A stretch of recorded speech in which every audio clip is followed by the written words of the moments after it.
ఏ విధంగా ప్రజల్లో ఒక చర్చకు తీసుకురావాలని ఒక దుర్మార్గపు ఆలోచనతో జగన్మోహన్ రెడ్డి సెల్ఫ్ గోల్ వేసుకున్నారు. ఆయన కుటుంబంలో మా తాతగారు ఏ విధంగా చనిపోయారు, మా నాన్నగారు ఏ విధంగా చనిపోయారు, మా చిన్నాన్నగారు ఏ విధంగా, స్వయంకృతాపితం. దాంట్లో రాజశేఖర రెడ్డి గారు ఏ విధంగా చనిపోయినారనేది మొత్తం యావత్ దేశం అంతా చిన్నపిల్లలు కూడా తెలుసు. ఆ డెడ్ బాడీ ఎప్పుడు దొరుకుతుందా ఏంటా అనేది కూడా అందరూ ఎదురు చూసి ఎక్కడ జరిగింది.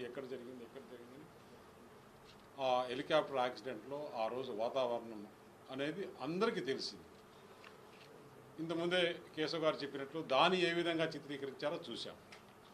వివేకానందరెడ్డి హత్య ఏ విధంగా చిత్రీకరించారో చూశాం. ఈరోజు మీకు సోషల్ మీడియా ఉంది.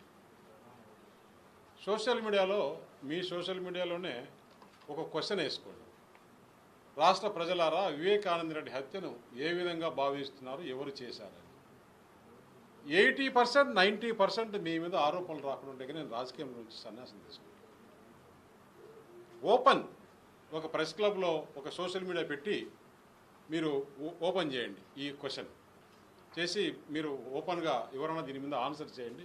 మీరు నమ్ముతున్నారా లేదా జగన్మోహన్ రెడ్డి హస్తం ఉంది దీంట్లో, వివేకానంద రెడ్డి దాంట్లో డైరెక్ట్గానే నమ్ముతున్నాం అనే క్వశ్చన్ రాకుండా పోతే నేను ఎంపీకి రాజీనామా చేసి రాజకీయాల నుంచి మానుకుంటాను. ఇవన్నీ ఒక పక్క చేస్తూ ఎంత ధైర్యంగా మళ్ళీ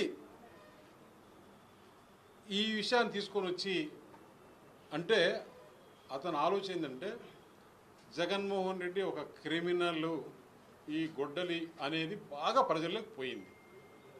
దాన్ని డైవర్ట్ చేయడానికి పాపం ఒక శాంతి దూతగా ఆయనే నేను మంచివాడిని, మా కుటుంబం ఇలా చేశారని. అసలు కుటుంబంలో ఈరోజు పరిస్థితి ఏంటి అనేది మనం చూస్తూనే ఉన్నాం. కుటుంబంలో చిన్నాన్ను చంపేసి ఒక పక్క చెల్లెలతో దూరం అయిపోయి సిస్టర్స్తో, ఈ కేసులన్నీ కూడా ఎవరు విచారించారు?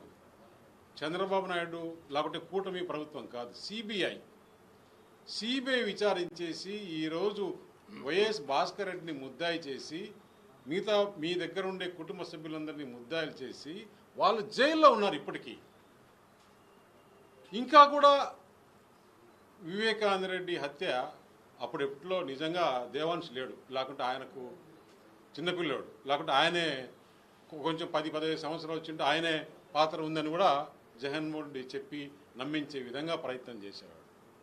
ఎక్కడ పోతున్నాం? అసలు చరిత్ర ఏంటి? రాజారెడ్డి ఏ విధంగా చిన్నప్పుడు చేశాడు అంటే, మేము చిన్నప్పుడు దాదాపు 48 సంవత్సరాల క్రితం పులివెందుల్లో ఇతని పరిస్థితి ఏంటి? అప్పుడు ఒక ఎస్టీ కులాన్ని అడ్డు పెట్టుకొని దోపిడీలు దొమ్మిలు చేసేవారు. రికార్డులో ఉంది పోలీస్ స్టేషన్లో, పులివెందుల పోలీస్ స్టేషన్లో ఎన్ని దోపిడీలు ఎన్ని దొమ్మిలు అంటే విలేజ్లపై పడి నైట్ పూట. ఇప్పుడు స్టీవర్ట్పురం చూసాం కదా, అప్పుడు ఏ విధంగా చేసేవాళ్ళని ఆ విధంగా జరిపించుకుంటూ జీవనం గడిపేవారు.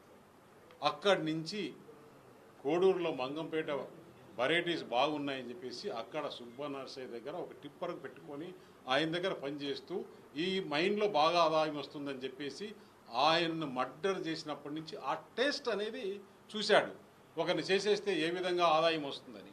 అక్కడి నుంచి పులివెందల్లో ఏ విధంగా 78లో ఆయన కొడుకు ఎమ్మెల్యే కావడము, ఆ కాన్స్టిట్యున్సీలో ఏ విధంగా ఆధిపత్యాన్ని చేసుకోవాలి. ఇప్పుడు కేశవ చాలా క్లుప్తంగా క్లియర్గా ఇప్పటికీ మీరు మీడియా అంతా కూడా ఒక్కసారి ఆ పార్నపల్లి విజిట్ చేయాలని కోరుతున్నాను. ఆ పార్నపల్లి అనేది బార్డర్, లాస్ట్ అనంతపురం జిల్లాకు బార్డర్ లాస్ట్ విలేజ్. దాని తర్వాత ఆ పక్క చిత్రావతి రివర్ ఉంది. చిత్రావతి రివర్ తర్వాత అనంతపురం జిల్లా. ఆ గ్రామంలో జరిగిన భయానక వాతావరణం ఇంకా కూడా మాకు అట్లే ఒక సినిమా చూపించినట్టు ఉంది. అందువల్ల పులివెందుల్లో ఈరోజు ఎన్ని హత్యా రాజకీయాలు ఏ విధంగా చేశారు. అసలు జగన్మోహన్ రెడ్డి ఎందుకు రాజారెడ్డిని హత్య చేయాల్సి వచ్చింది? అక్కడ అతను ఎంతోమందిని హత్య చేయించే రాజకీయ లబ్ధి కోసం వారు వారి కసి తీర్చుకోవాలని చెప్పేసి ఆయన్ను అందరూ చూస్తుండగానే ఎక్కడో అడవిలో కాదు, ఎక్కడో కాదు, నడి రోడ్డులో ఆ రోజు ఆయన మీద బాంబులు వేసేసి ఎవరు చేసింది? విక్టిమ్స్, వాళ్ళ బాధితులు, వాళ్ళ చేతిలో చనిపోయిన బాధితులు ఆయన పైన చేశారు.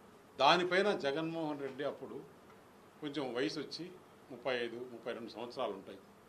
ఆ తాతను మా వాళ్ళు వీళ్ళు చేశారనే ఉద్దేశంతో ఈయన సూట్ కేసు బాంబు పెట్టి తయారు చేస్తే దాంట్లో దొరికిన వ్యక్తి కదా.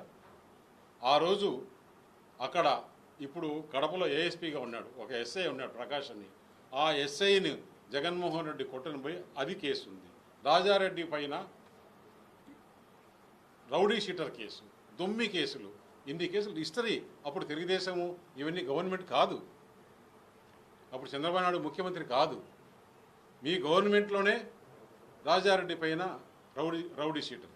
అలాంటి చరిత్రని మన వివేకానంద రెడ్డి వరకు చూశాం. అసలు కుట్రలు కుతంత్రాలు అనేది కొత్తగా ఎవరికొరికో క్రిమినల్స్ కూడా రాని ఐడియాలు మీకు వచ్చి మీరు రాజకీయాలు చేసి రాజకీయ లబ్ధి పొంది ఈరోజు రాష్ట్రంలో నాకు ఒక గొడ్డలనే పేరు వచ్చింది, ఒక క్రిమినల్ అనే పేరు వచ్చింది. ఆ పేరు పోగొట్టుకోవాలని చేస్తే రాబోయే రోజుల్లో మంచి పనులు చేయాలి. ఇవన్నీ చేసిన వల్ల ఒక్కసారి అవకాశం ఇస్తే ఆంధ్రప్రదేశ్ ప్రజలు 5 సంవత్సరాలు ఎంత నరకయాతన పడి ఈరోజు మిమ్మల్ని 11 సీట్లకి తెచ్చేస్తే దాన్ని ఏ విధంగా నేను మంచి పేరు తెచ్చుకోవాలని ఆలోచన చేయకుండా ఇంకా కూడా ఇలాంటి రాజకీయాలు చేస్తే ఆంధ్రప్రదేశ్ ప్రజలు ఇప్పుడు